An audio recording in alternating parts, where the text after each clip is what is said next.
আমন আর বোরোর মাঝের ফাঁকা সময়টাকে কাজে লাগিয়ে কৃষকের ঘরে বাড়তি আয় এনে দিচ্ছে সরিষা। কিন্তু সম্ভাবনা থাকলেও উৎপাদনে এখনও বড় ঘাটতি। এই ঘাটতি কাটাতে নতুন জাত আর গবেষণার ফল মাঠে নামাচ্ছেন বিজ্ঞানীরা।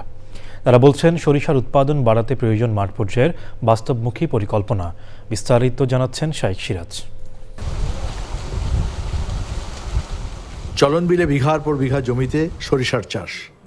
আমন আর বোরোর মাঝামাঝি সময় হওয়া এই চাষে ফলন ভালো হলে কৃষকের হাতে আসে বাড়তি আয়। আবহাওয়া ভালো ফলন ভালো হয়েছে ইনশাল্লাহ। প্রতি বিঘায় 10,000 টাকা লাভে থাকে। সরষের দাম আমরা মোটামুটি ভালো পাই। শুধু চলনবিল নয়, রবি মৌসুমে সারা দেশেই কম বেশি সরিষার আবাদ হয়।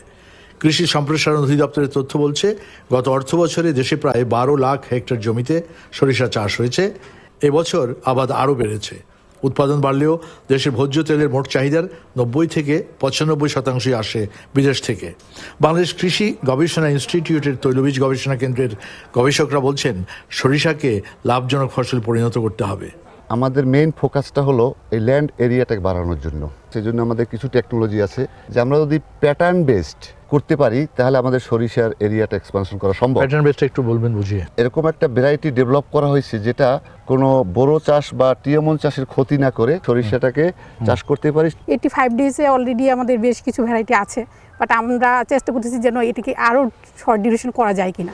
সরিষার আরেকটি সম্ভাবনাময় দিক হচ্ছে সরিষার ক্ষেতে মধু চাষ। যেখানে আমি মৌমাছি দিয়েছি মশারির ভিতরে, সেখানে কিন্তু আমার ফলন 14 থেকে 15% বৃদ্ধি পেয়েছে। আর যেখানে আমি মৌমাছি দিই নেই সেখানে কিন্তু ফলন এই 14 থেকে 15% কমে গেছে।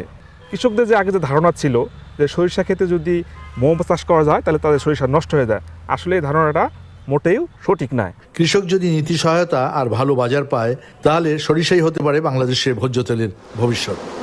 গবেষকদের উদ্ভাবিত স্বল্পমেয়াদী সরিষার জাত নিঃসন্দেহে কৃষক পর্যায়ে আশার আলো জাগিয়েছে। প্রশ্নটি হচ্ছে, সে পরিমাণ জমি এই জাতটি নিয়ে চাষ করার আওতার ভেতরে নেই। তাহলে কোন দিকে গবেষণা দরকার? বছরব্যাপী সরিষার চাষ করা যায় কিনা এমন যুগোপযোগী এবং বস্তুনিষ্ঠ গবেষণা অনেক বেশি দরকার, যেখানে আমরা আমাদের ভোজ্য তেলের আমদানির পরিমাণ কমিয়ে আনতে পারব। গাজীপুরের কৃষি গবেষণা ইনস্টিটিউটের তৈলবীজ গবেষণা কেন্দ্র থেকে শাইখ সিরাজ, চ্যানেল আই।